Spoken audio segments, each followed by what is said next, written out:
জীবনসঙ্গী ঠিক এমনই হওয়া উচিত যে আপনাকে বুঝবে, বুঝাবে কিন্তু কখনোই ছেড়ে যাবে না। হ্যালো অ্যান্ড আসসালামু আলাইকুম এভরিওয়ান। আশা করি সবাই অনেক বেশি ভালো আছো। তোমাদের দোয়া এবং ভালোবাসাতে আমিও বেশ ভালো আছি, সুস্থ আছি আলহামদুলিল্লাহ। তবে বলব না যে বেশ ভালো আছি, শরীরটা বেশি অসুস্থ ছিল এই কয়েকদিন। সাথে আমার ছেলেটাও অনেক বেশি অসুস্থ হয়ে গেছে। আমি অসুস্থ থাকলে এটা কোনো ব্যাপার না, ঠিক আছে, আমি রিকভার করতে পারবো। কিন্তু আমার ছেলে যদি অসুস্থ হয়, আমার পুরো দুনিয়াটাই একদম ওলটপালট হয়ে যায়। শুধু আমার না, তার বাবারও। সে তো তার বাবার পৃথিবী।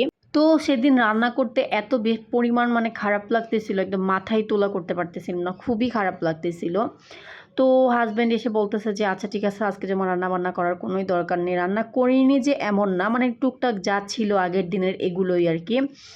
তো আমার হাজব্যান্ড বলতেছে আচ্ছা ঠিক আছে, যাই হোক, যা রান্না করছো তো করছো, এগুলা হচ্ছে আব্বু এসে খাবে। আব্বু মিন্স আমার শ্বশুর এসে খাবে। তো আমরা তো আসলে আমার শ্বশুর শাশুড়ির সাথে একসাথে থাকি, মানে আমরা ফ্যামিলিতে ৫ জন।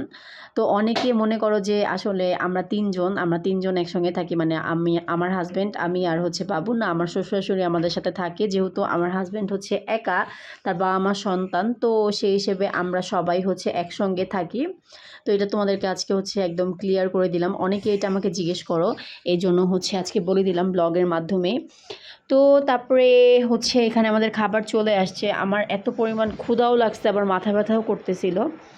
তো তারপরে এটা পরের দিন হচ্ছে আমার ফ্রেন্ডরা বলতেছিল যে আমার বাসায় আসবে। তো আমি বলতেছিলাম যে আচ্ছা ঠিক আছে, কোনো প্রবলেম নেই, চলে আসো। বাট ওই যে বললাম যে শরীরটা বেশ খারাপ ছিল, কিন্তু শরীর খারাপ থাকলেও যেহেতু আমার জাল, তারপর আমার ফ্রেন্ড আমার বাসায় আসবে, তো কিছু রান্না করে না পরে হচ্ছে আমি এখানে টুকটাক করে একটু রান্না বান্না করে নিয়েছি, কারণ রান্না বান্না না করলে আমার নিজেরই ভালো লাগতো না। ওরা বলতেছিল যে বাহির থেকে খাবার কিনে আনি, তারপর হচ্ছে আমরা খাবো দুপুরে। পরে আমি বলতেছি না, এটা কেমন দেখায়, তোমরা আমার বাসায় আসবা ফার্স্ট টাইম, আর বাহিরের খাবার কেন খাবা, আমি যাই পারি না কেন রান্না করব। গ্যাসের তো একটা প্রবলেম ছিলই, সেই সাথে শরীরও বেশ খারাপ ছিল, তারপর রান্না করে ফেলেছি, বেশি কিছু আসলে করতে পারিনি। তো যদিও নিজের লোককে যাই দিব না কেন তারা কিছুই বলবে না, তো এটা মনে করে আর বেশি কিছু করিনি। তারপরে এখানে আমরা টিকটক করতেছিলাম, ভিডিও মেক করতেছিলাম, এত পরিমাণ হাসাহাসি করছি সেদিন। তো দিনটা অনেক বেশি ভালো কেটেছে। এখানে বিকালে হচ্ছে তাদের জন্য চা বানিয়ে দিয়েছি। আর আমাদের বাচ্চাগুলা কি বলবো, এত পরিমাণ দুষ্টামি করতেছিল। ঘরের কি অবস্থা সেটা তোমরা দেখলেই বুঝতে পারবা। পরে ভাবলাম যে থাক, এটা কোনো ব্যাপার না, বাচ্চারা তো এমন করবেই, বাচ্চারা হচ্ছে ৩ জন একসাথে হয়েছে, এমন করবে, এটাই স্বাভাবিক। তারপর তারা চলে গেছে। চলে যাওয়ার পর আমার ছেলের এত পরিমাণ জ্বর, ওইদিন আর কোনো ক্লিপস আমি নিতেই পারিনি। এটা পরের দিনের ক্লিপস। পরের দিন হচ্ছে আমি বসে, বসে আইসক্রিম খাচ্ছিলাম। আমার জাল এই আইসক্রিমটা এনেছিল বা ফ্রেন্ডও এনেছিল, মানে দুজনে মিলিয়ে এনেছিল। তাদের আইসক্রিমই বসে, বসে খাচ্ছিলাম। মানে কে আনছে আমি সঠিকভাবে জানি না।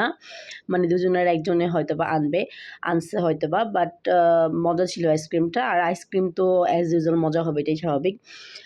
তো তারপরে এখানে তারপরের দিন রাত্রেবেলা আমার রান্না করতে এত পরিমাণ খারাপ লাগতেছিল। পরে আমার হাসব্যান্ড বলতেছে আচ্ছা আমি বিরিয়ানি কিনে আনি বাইরে থেকে। পরে আমি বলতেছি যে আচ্ছা ঠিক আছে, তাহলে চলো আমিও বাহিরে যাব।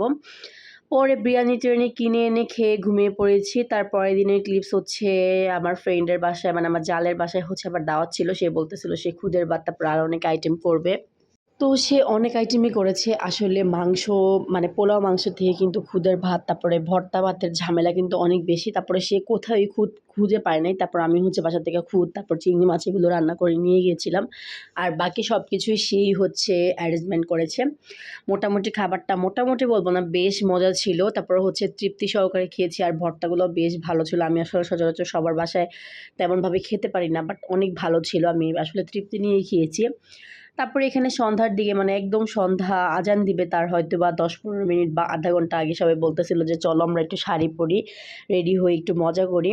তারপরে আমি বলতেছিলাম যে আচ্ছা ঠিক আছে, পরা যায়। তারপর এটা আমার জালেরই শাড়ি, তো জালের একটা জামদানি শাড়ি এখানে আমি পরে নিয়েছি। আর ব্লাউজটা যদিও আমারই আর কি, আমার একটা বোনের, তো হচ্ছে সেটা আমার ব্যাগেই ছিল। তো এটাই হচ্ছে পরে নিয়েছি। তো তারপরে এই তো সেদিনের আমাদের মানে ৩ জনের কিছু সুন্দর, সুন্দর ছবি সবাই আমাদের দেখে মাশাআল্লাহ বলবে।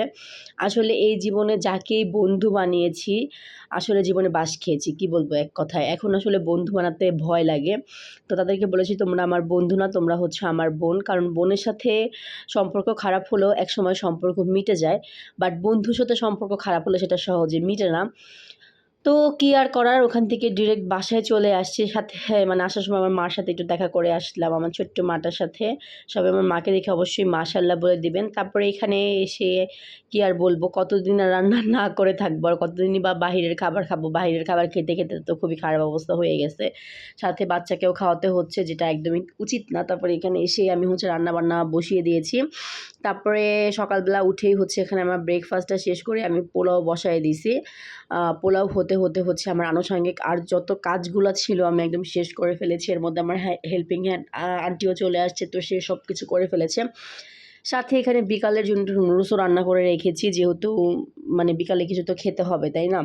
তার জন্য রান্না করে ফেলেছি। তারপরে এখানে আমরা একটু বিকালের দিকে চানাচুর খাচ্ছিলাম। মানে আমাদের হাসব্যান্ড ওয়াইফের একটার পর একটা চলতেই থাকে। এটা না সেটা, মানে আমরা খাওয়ার খুবই, মানে আমাদের খাওয়ার খুব এটা ক্রেভিংস, এটা খাবো, এটা খাবো। আর যখনই আমাদের মানে যেটা খেতে মন চায়, আমি তখনই আমার হাসব্যান্ডকে সেটা বানিয়ে দিই গাইস। বুঝতে হবে আমি আমার হাসব্যান্ডের আল্লাদি বউ বলে কথা। তো এখানে সে খাচ্ছে। তো থ্যাংকস ফর ওয়াচিং এভরিওয়ান।